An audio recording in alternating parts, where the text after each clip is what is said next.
Justement pour faire comprendre aux gens que, à la différence donc, de 2018, le peuple n'est pas quand même statique dans sa stratégie de lutte de libération. Surtout que c'est un électorat qui n'appartient à aucun leader et qui ne doit rien à aucun parti politique. J'ai dit il n'appartient à personne. C'est-à-dire que nous venons de familles différentes ici. Nos mamans ont souffert pour nous accoucher. Et vous venez dire que quelqu'un nous a éduqués. Mais vous, je ne sais pas, vous faites ça comment, Stevie? Les gens sont comment? Ta maman te porte 9 mois dans le ventre. Et pour certains esprits un peu têtus, voire 10 mois, 11 mois. Parce qu'il y a toujours des Camerounais assez spéciaux qui défient même les lois de la nature. Moi, il fait 1 an. Hein. Tu veux te moquer de moi, c'est quoi ton problème? Voilà. Voilà mon frère qui vient de confirmer l'exception. Stevie, ta mère te porte 1 an dans le ventre. Et puis on vient dire que c'est Kamto qui t'a éduqué, qui t'a appris à reconnaître les lois, qui t'a appris à lire sur le plan des malversations politiques et institutionnelles. J'ai dit, ce n'est pas une insulte à l'éducation familiale et sociale. Ce n'est pas une insulte. On a entendu Kamto pour savoir raisonner. Est-ce qu'on a entendu Kamto pour apprendre à réfléchir? On savait ce genre d'argument, comprenez simplement que c'est du communautarisme fanatique, du fanatisme communautarisme. C'est du fanatisme communautariste. Ce n'est que ça et rien d'autre. Autrement dit, une déification, et ça confirme ce que Stéphane dit souvent sur ce point-là. Mais ça va encore plus loin. Je dis bien ça va encore plus loin. C'est pour ça que la branche corps, justement, Stevie Sam, en interne, la branche corps a une autre dimension. La branche corps a une vocation à annihiler ou étouffer toute perspective de réflexion visant à remettre en cause les choix stratégiques de Maurice Kamto. La branche corps a vocation à ce qu'on ne se pose pas, on ne mette pas sur la table la possibilité ou l'option suivant laquelle on estime que c'était bon pour Kamto en termes de choix stratégiques, parce que le parti est au-dessus des hommes. La branche corps a donc cette vocation-là à constituer des points d'ancrage de chantage communautariste pour dire si Kamto est au MSC et que le MSC, ce qu'il est aujourd'hui, c'est parce que les gens suivent Kamto. Vous avez suivi les raisonnements d'une certaine frange de communautariste banganté là. Et que si Kamto part, Kamto partira avec ses soutiens. Que Mais donc est-ce que tu peux nous dire un peu, Marc Lister, tu es dans le domaine du droit. Est-ce que tu peux nous rappeler seulement, s'il te plaît, c'est important, vraiment, Oui. le rapport entre l'article 29 alinéa B et l'article 68 du règlement intérieur de notre parti? On en a parlé hier d'ailleurs quand on était en Tout à fait. Oui, c'est important. Je crois que c'est important. Avec plaisir, avec plaisir. Ouais. La réalité ici est que il faut mettre en perspective la version antérieure et la version actuelle d'abord des statuts. C'est-à-dire que dans la version antérieure, cet article 28-29 là, il était écrit que dans les conditions du militantisme, pour pouvoir postuler une fonction présidentielle notamment, 3 ans de militantisme ininterrompu est en ordre de cotisation. Ça, c'est le principe. Exception, les membres fondateurs. Si tu es membre fondateur, tu ne dois pas respecter ces conditions de principe. Donc, ça veut dire que si tu démissionnes et que tu reviens, sachant que la démission est irrévocable, sachant que tu peux revenir réinscrit, lorsque tu te réinscris comme militant du parti, tu peux directement, en tant que membre fondateur, tu peux candidater directement à une fonction présidentielle. Mais là où il y a une autre fourberie,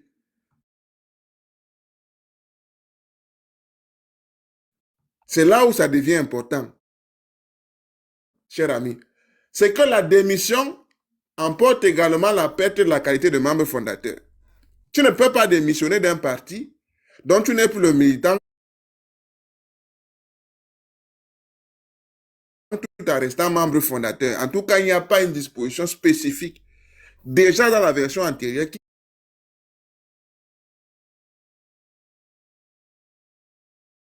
qui précisait que le fait de démissionner comme militant permet encore de conserver la qualité de membre fondateur. Est-ce qu'on est d'accord? Est-ce que c'est clair là-dessus? D'abord, pour ce point-là. Parce que je ne vais pas plus loin pour vérifier, vous dire ici que je sais que quand tu es un membre fondateur du MSC, non, je n'ai pas la confirmation. Je sais qu'il a participé à l'avènement de ce parti. Certains disent qu'il est membre fondateur au même titre que les Ounanguini. Déjà voir Ounanguini sur un même acte de création d'un parti, ça me pose d'abord une grosse question. Déjà voir Ounanguini sur un même acte, un même processus de création de parti avec Alain Fogué et Maurice Kamto, ça me pose des questions. Mais bon, je laisse ça à votre appréciation. Je laisse ça à votre appréciation. Moi, je n'ai pas la preuve certaine, donc je mets ça entre hypothèses, je mets ça entre sons de cloche. On entre donc dans la version nouvelle, civile, celle qui a été modifiée, où on dit... Le 10 décembre 2023, lors de la convention extraordinaire au Cameroun. 10 décembre 2023, convention extraordinaire, qui est quand même inédite et n'a jamais eu lieu, et qui s'oppose ici parce que justement le RDPC interdit systématiquement les conventions physiques en présentiel du MRC. Très bien. Sauf que... si tu veux, je peux lire l'article, je l'ai devant moi pour que les gens la comprennent. Oui, je t'en prie, lis l'article, le principe, alors, et puis l'alinéa B. Oui, écoutez, l'article 29 dit, dans son alinéa A, d'abord, tout membre ayant le droit de participer aux travaux de la Convention sont électeurs à condition qu'ils soient à jour de leur cotisation et qu'ils... Oh les gars, j'ai encore une notification de signalement là. Voilà. Donc, ils peuvent être à condition d'être à jour de leurs conditions et qu'ils ne soient sous aucun coup ni de suspension. Et voilà, de tout ce que vous connaissez du parti, je vais me taire ça. La partie B qui nous intéresse là, voici. Hormis les membres fondateurs du parti, tout autre membre du parti ne peut être candidat au poste électif que s'il est âgé d'au moins 30 ans, à jour de ses cotisations et totalise 3 années au moins de militantisme sans interruption au sein du parti. Ça, c'est ce qui a été ajouté le 10 décembre 2023. Oui, pardon Sylvie, là on va interrompre un petit peu de dire aux gens de tapoter le live, tapoter massivement. Le live est lourdement signalé. Et c'est pour que je revienne aussi à mon récit. Oui, pardon, oui, tout à fait. Marc Lister, est-ce qu'on peut finir sur ce point-là, comme ça on revient sur ce qu'on a. C'était très intéressant. Mais ce que tu dis, c'est autant intéressant, hein. Exactement. Je ne vais pas te bousculer, je peux faire d'abord passer la parole. Oui, c'est une affaire de chronologie, donc ne prends pas ça personnellement. Exactement. Oui, est-ce que Stéphane est là? Lui qui veut percer l'abcès. Oui, mais je suis là. Prends tes cotons, prends les cotons, s'il te plaît. Non, moi je suis là, je note. Je sais que Stéphane... Je souhaitais vraiment, j'ai attrapé le grand frère aujourd'hui. Non, donc je vous ai dit qu'on a même âge, hein, on a grandi ensemble, nous sommes des rejetons des UPCistes. Dans le domaine politique, je ne suis pas un homme politique, je suis un scientifique, je suis son conseiller scientifique, Ndekam Tchamini, mais pour le lycée Jos, moi, c'est moi le président de l'association et c'est lui qui est mon conseiller. Donc, on a toujours vécu ensemble, nous deux. C'est un gars bafang, mais bana. Et on a toujours été ensemble comme des frères. Voilà. Et donc, généralement, quand il s'est engagé dans la politique, comme il était plus doué politiquement, il s'est entouré de certains de ses amis qui l'ont toujours aidé. Et c'est comme ça, c'est pour cela que nous sommes toujours autour de lui. Et on a toujours vécu les mêmes souffrances que lui. Bon, moi, j'ai eu la chance d'avoir épousé une femme, donc le papa était commissaire. Donc, quand on nous avait arrêtés, moi, j'étais en Bopi. Bon, lui, il a fait la prison. Nous, on nous a relâchés. Mais, ce qui est important, c'est que c'est pas moi qui ai écrit son livre, c'est Eno Yomi qui avait écrit son livre et d'autres personnes ont écrit les livres. Moi, j'ai pas écrit. Je peux faire quand même un témoignage parce que les événements de 2025, je suis au cœur. Parce que quand ils nous contactent, on a un problème, un seul problème. C'est que le système truque les élections. Comment on doit déjouer leur propre système? Ils étaient sûrs qu'on n'avait pas assez de monde. Ils ont l'administration, ils seront dans tous les bureaux. Et nous, on n'a pas de bureau. C'était ça le vrai problème. Et c'est là que, évidemment, le chef même de l'orchestre, je vous le dis, le cerveau, c'est Ndjekam Tchamini. C'est lui qui a le gros cerveau dans la politique. Et notre grand frère qui menait la bataille, c'est Anissé Ikane. Et nous, on était derrière. Il y avait les Sambaka qui étaient avec eux. Nous ne sommes pas des hommes politiques. Bon. Parce que chez nous, il y a des gens politiques et il y a des accompagnateurs comme Jacques Attali, des choses comme ça. C'est le rôle que nous jouons. Et donc, déjà, il fallait déjà résoudre le problème de la représentation dans les bureaux de vote, des scrutateurs. Parce qu'on en avait pas assez. La matière première qui pouvait nous aider était que la matière du professeur Kamto. On ne pouvait pas trouver ça nulle part. Et que les gars du professeur Kamto aussi, ils voulaient le changement. Donc les 2 réunions ont eu lieu, je pense 2 ou 3. Et il s'est avéré que c'est le professeur qui est donc le candidat de l'Union pour le changement. Vous allez voir qu'au début, il n'y a pas de problème comme Tchaman avec le professeur. Hein. Il n'est pas question que l'autre est Bana, l'autre est Baham. Non, non, non, ça n'existe pas. Notre problème, c'est le système doit partir, comme à l'UPC. Le reste, on ne veut pas savoir. Donc, et on a une information. C'est pas moi, c'est mon ami. On s'appelle Frangin. C'est le Frangin qui me dit qu'en Perse, on a une information qu'on était infiltré dans toutes les réunions. Et la bande à Grégoire Owona, ils ont l'information que ce sera le professeur Kamto. Mais je peux te dire que ce n'est pas le groupe de Douala. Voilà, c'est tout ce qu'il a dit. Et nous savons qu'en fait, si vous regardez bien, le professeur était devenu triste, il n'était plus joyeux. C'était comme s'il pressentait déjà ce qui devait se passer. Il y avait un gêne quelque part. Et donc, 2 semaines avant, nous savions que la candidature est rejetée. On était à la recherche d'une candidature. Nous savions qu'il nous fallait quelqu'un qui a un poids politique, numéro 1, et un rayonnement politique. C'était les deux.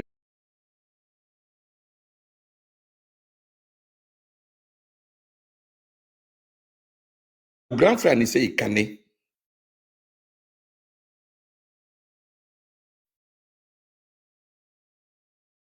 ne parlait pas beaucoup, mais quand il parlait, les gens écoutaient.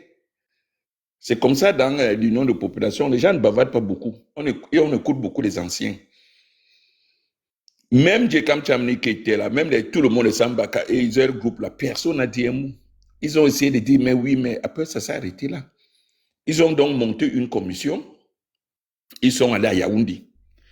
Ils ont rencontré Chiruma. Et Chiruma a accepté. C'était comme ça que ça a commencé. Et c'est quand ils sont revenus de Yaoundé qu'ils se sont aperçus que dans le MRC, il y avait une frange qui était contre la proposition Chiruma. Et c'est là que vous avez vu les guéguerres qui sont commencés à sortir que, par exemple, Djekam Tchamina a insulté Kamto, ainsi de suite. Je pense que vous comprenez ce que j'ai dit. Si Stéphane a une question à me poser pour que je me repère. Merci. Non, donc c'est bon. Je finis. Bon, hein, moi, en fait, ça, je ne pose pas parce que je ne demande pas que tu, en fait, c'est les informations que nous avons, mais je veux pour l'écoute des autres. Et moi, c'est intéressant et je vais réagir peut-être, je vais te poser des questions peut-être à la fin du déroulé. Donc, premier volet, voilà, dans l'observation, c'est que en fait, vous décidez, c'est le professeur Maurice Kamto qui est le candidat idéal en réalité pour porter cela. Donc, vous avez commencé avec lui.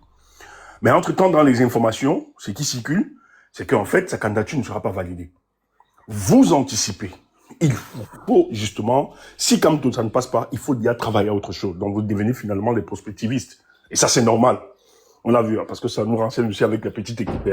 Le même exercice que vous aviez, c'est pareil.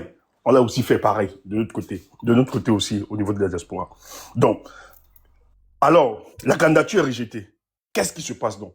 Comment l'union de changement, comment ils arrivent, et voilà, parce qu'il y a quand même Maurice Kamto qui a tous ces leviers-là, tous ces grands appareils, et qu'on sait très bien qu'il a été préparé pendant 7 ans, qu'il a une forte machine, etc. Maintenant, c'est Chiroma qu'on doit poser. Le président Chiroma, quand même, c'est quelqu'un qui vient de démissionner comme ministre, qui n'a véritablement pas travaillé pour ça, au niveau de la représentativité, et autres, la logistique. Donc, il va falloir. Et comment, donc, les leaders pour le changement, vous estimez quelle est l'approche que vous deviez avoir après le rejet de la candidature de Maurice Kamto? Et, Sachant que c'est lui, comment vous procédez et pourquoi ça n'a pas abouti? Stéphane, on est d'abord tétanisé par deux choses. Par la fraude visible que tout le monde a vécue et par cette idée de la trahison interne. Parce qu'en fait, l'histoire de l'Union pour le changement, et comme j'ai dit ce matin, tu n'étais pas encore là à Séville, c'est une histoire qui est toujours jalonnée de trahisons depuis 1955. Il y a toujours eu des traites, des Maïmatib, des Kodok, ça a été des Hogbending, ça a été des traites. C'est pour ça que nous, on a beaucoup aimé Wanji, parce que avant qu'on l'enterre, qu'on l'exécute, il a dit que je n'ai pas trahi, si vous vous en souvenez. Et donc, on se disait que mais ce n'est pas possible. Toutes les années, toutes les périodes, c'est comme ça. On était d'abord tétanisés. Toute la vie de Douala, il n'y avait personne en route. À Yaoundé, il n'y avait personne. Il n'y avait que les militaires, les gendarmes, les policiers dans tous les carrefours. On n'a pas eu le temps de s'interroger si c'était une machination interne de RMRC. Il faut dire la vérité. On n'a pas eu ça. Le réflexe qu'on a eu, c'est le même réflexe que vous avez eu ici en France, en Europe. C'est-à-dire, il faut vite faire, il faut mettre le plan B en action. Et pour mettre le plan B en action, ils ont fait le tour de toutes les candidatures. La plupart des candidatures. D'ailleurs, quand Tchamena a fait un vote qui circule, ils ont fait le tour de toutes les candidatures. C'est M. Tirouma qui a accepté le programme consensuel. Et ce programme, si tu le lis bien, Stéphane, je vous assure qu'il était favorable au MRC. Une période de transition, on rabat les cartes et on refait le jeu à la régulière. Et on avait, les Tchameni avaient même mis un système que d'encerclement de Tirouma de telle sorte que s'il prend le pouvoir, il ne pourra rien faire tout seul pour changer les choses. Merci. C'est ça, c'est important. C'est important. Je dis que c'est des gars qui ont de grosses têtes. Voilà. Ils avaient mis un système d'encerclement déjà en place. Que même s'il prend le pouvoir, le système lui donne beaucoup de prérogatives. Il n'aura pas. On va l'entourer jusqu'à ce que ce soit comme ça. Et donc le boulevard, pour moi, moi qui discute avec eux, le boulevard était ouvert pour le professeur. Et c'est ça que je n'ai pas compris. Comment tout est fait? Parce que notre problème n'était pas le professeur. Notre problème a toujours été le pouvoir de Oudjoula. C'est tout notre problème depuis. Et c'est ça qu'on ne comprend pas s'il y a des gens autour de lui qui l'influencent ou c'est lui-même qui joue le jeu. C'est comme si tu donnais la nourriture à quelqu'un et te dit que je ne veux pas de ta nourriture, je veux mourir de faim. Mais papa, en fait, tu te rappelles des deux qui avaient fait fuiter vos travaux? Mais non, on ne peut pas donner les noms. Non, je ne dis pas que tu donnes les noms. Je ne dis pas que tu donnes les noms, pardon. C'est comment on va arrêter ma sortie tout à l'heure du parti. Là. Donc, j'ai dit que, mais tu sais que Stéphane Tchoumou, tu le sais, tu as quand même eu l'information. Il y a deux personnes qui sont parties trahir. TV, j'ai 475 plays. Vous voulez que j'ajoute encore? Je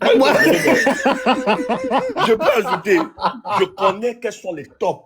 Et je voilà. Donc, on sait qui ont trahi. Donc, on sait qui ont trahi cette chose-là. Le soir, quand vous avez fini vos réunions là, nous, on avait l'information le soir. Voilà. Ah, d'accord. Je suis allé à l'hôpital. Et je sais celui qui a joué ce rôle. Voilà. Je dis, la naïveté vous a tué seulement, grand frère. Mais un jour, Dieu seul nous dira. Non, mais Stéphane, il ne pouvait pas savoir. Si je sors là, il ne pouvait pas savoir ça. Non, le problème, c'est qu'il ne pouvait pas. Le problème, c'est qu'il ne pouvait pas. Il ne pouvait pas. Laisse-moi te dire, ça s'est joué. Il y a une nuit, la nuit où on transforme le truc. Quand il y a eu beaucoup de trucs, il y a eu beaucoup de choses. C'est grave. Vas-y, peut-être, je vais donner quelques petits éléments, grand frère. Mais tu vas ressortir.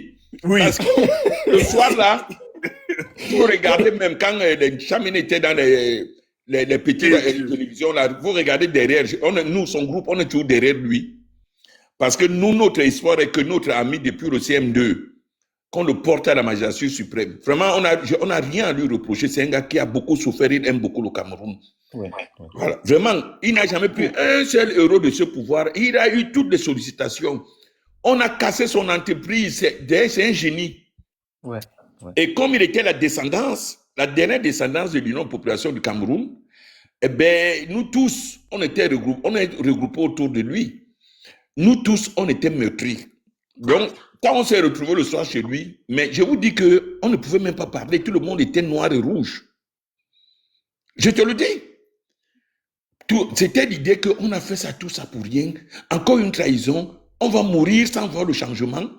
Depuis combien de temps qu'on se bat? Il y a même Chamine avait dit Ampère, mais je me bats depuis 40 ans. Je ne vois pas de résultats. Donc on était tous là. On n'était pas naïfs, c'est qu'on était tétanisés. Voilà, c'est ça. C'est comme quelqu'un qui est premier de la classe et au jour du bac, il ne voit pas son nom. C'était dans ce sens-là. Mais ce n'est que par après que les informations venaient. Et on a été tous dessus qu'en fait, le verre était dans notre propre fruit. Voilà. Voilà à peu près ce qu'on a vécu. Mais regarde, on n'a pas baissé les bras. On a mis le paquet sur M. Tchourouma. On a mis le paquet. Et le grand frère Nissa Ekane a dit qu'on ne lâche pas, on va jusqu'au bout. Jusqu'à ce qu'il a laissé sa vie, comme Tchamina à Konengi. On a mis le paquet et on a eu la chance que Tchourouma était un homme talentueux. Ouais. Le doute qu'on a eu au début, on s'est dit que mais on s'est trompé de personne. Et le peuple a adhéré, comme on avait fait avec John Fundi, sauf à Don Finish. Les parents avaient fait Don Michel. Nous, on a fait la même chose avec Tchourouma. Donc, on ne voyait même plus le FNC, le parti de Tchourouma. On voyait l'Union pour le changement et l'NG Kamtchameni avait transformé ça au Cameroun comme un référendum. Vous continuez avec Biya ou vous finissez avec Biya. Voilà, c'est Tchourouma. Et comme il a aussi, il a l'art de la communication, de la rhétorique, eh bien, la mayonnaise a pris. Mais je peux vous dire que nous pensions que sur la dernière réunion, que le Nord va se rébeller, l'autre côté va se rébeller et le système va tomber. Parce qu'avant, le Nord n'était pas avec nous. Donc, il fallait coupler les deux. Et sauf que maintenant, le Nord s'est rébellé. De notre côté, on était divisés. Et puis, on a échoué. C'est pour ça que Tchourouma n'a pas pris le pouvoir au Cameroun. Il est obligé maintenant de faire d'autres montages pour prendre le pouvoir. Voilà, merci. Merci vraiment, grand-père. C'est très, très important. Écoutez, il dit ceci à la fin. Pour la première fois de l'histoire politique, de la lutte politique au Cameroun, malgré les barrières que le régime de Yaoundé a pu imposer pour séparer les populations du Nord et ceux du Grand Sud, il y a donc une contestation qui traverse le Sud et qui enveloppe et qui emballe tout le Grand Nord. L'occasion ultime sur le plan politique. Comment un homme politique aussi averti, préparé, avisé par rapport à la situation de notre pays, décide de devenir spectateur? On n'a jamais vu le Grand Nord se mobiliser comme ça. Ouais, j'ai dit, Stéphane Tchoumbou, tu oublies qu'à cette époque-là, Oh Seigneur, ça, c'est même un rappel. les gens veulent nous dire, non, c'était naïf, c'était pour protéger. Mais Taisez-vous. Stéphane Tchoumbou, il y a des gars du Nord qui m'ont appelé, ils étaient en colère. Il y a des gars du Nord qui étaient en colère. Il y a un monsieur qui m'a appelé du Nord. Mais je dis, si j'étais devant lui, il m'aurait donné même 2 chandelles. Alors que je n'avais rien à voir. Pourquoi? Parce que on a mis un gars du gouvernement qui dit avoir démissionné, dont personne n'a vu la démission, à qui on impose une coalition. Après ce que le papa Ampère vient de raconter là, quelqu'un vient vous dire que non, la seule solution, c'est que vous deux vous mettiez avec le monsieur là qui sort du régime, qui n'a pas démissionné. Mais on est où? Donc, je crois qu'il faut qu'on revienne un peu au sujet. Ce qu'on a entendu était très intéressant. Mais avec tout ça, on a permis de nettoyer la scène politique du Cameroun. On sait que c'est mort. Comment on fait pour installer qui de droit là où il faut? Première lecture. Je ne vais pas citer, j'ai 475 plaintes. Je n'en veux pas en rajouter. Voilà. Première frustration. Le comptoir politique refuse de poursuivre la lutte tout simplement parce qu'ils estiment que Anissé Ekane et Dieu Kamtchameni, en réalité, ont roulé le professeur Maurice Kamto. Parce qu'en fait, pour eux, pourquoi, après le rejet de la candidature, directement, on leur impose la candidature de Issa Tchiroma? Vous comprenez juste que le comptoir politique, j'ai dit, hein, vraiment, cette histoire nous a trompés. Parce que je ne peux pas imaginer un seul instant qu'un parti qui regorge autant d'intellectuels et d'analystes politiques n'ont pas pu avoir des stratèges ou bien des prospectivistes pour comprendre qu'au